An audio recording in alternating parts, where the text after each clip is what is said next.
opens. Two cavers, Lilly and Tom, were exploring a cave on Mount Gessi.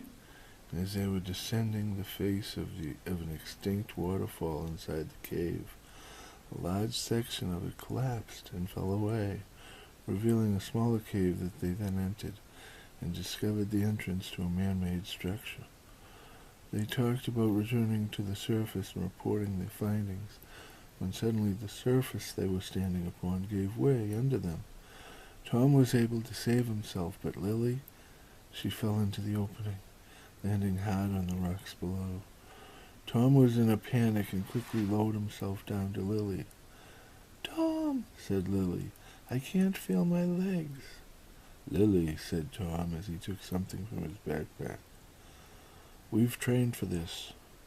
I'll roll you over to get this stretcher under you. Then I'll use the pulleys to get you up and out of here. We can do this." Suddenly they both heard a rustling in the dark.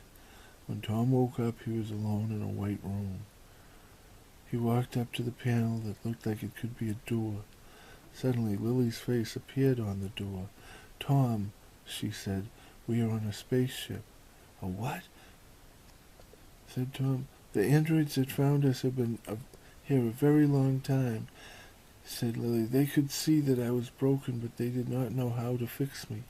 So they put me into the ship's captain's medical pod in hopes that it could fix me, but it did not recognize me. So the android tricked it somehow into believing that I was the ship's captain. So it fixed me by turning me into one of the aliens that brought this ship, that built this ship. It did what? It turned me into an alien, Tom." "What?" Suddenly the door opened and Lilly walked through. It was still Lilly from the waist up, but now she had 4 spider-like legs. "No," said Tom, "they've butchered you." "No, Tom, I was broken. There was so much damage. They saved me, and I've been adjusting while you've slept. And now I'm connected to this ship and to the androids. They respond to me." "Oh my God," said Tom. It was all too much for him.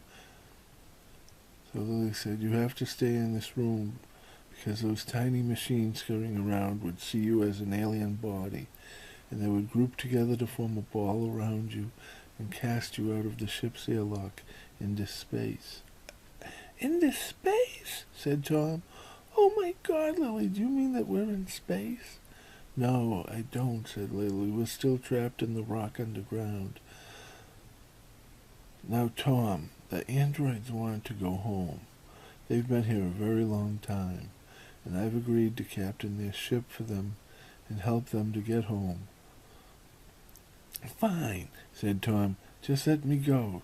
You can't keep me here." Suddenly they felt the ship shake a little, and Lilly said, "Stay here, Tom. Do not leave this room, and I promise I'll figure out a way to get you off of this ship before we blast off. Trust me." And she left the room. So, not one to wait, Tom began pushing at every panel and double-tapping the edges along the wall, when one of the panels opened up and Tom pulled some wires and the door opened.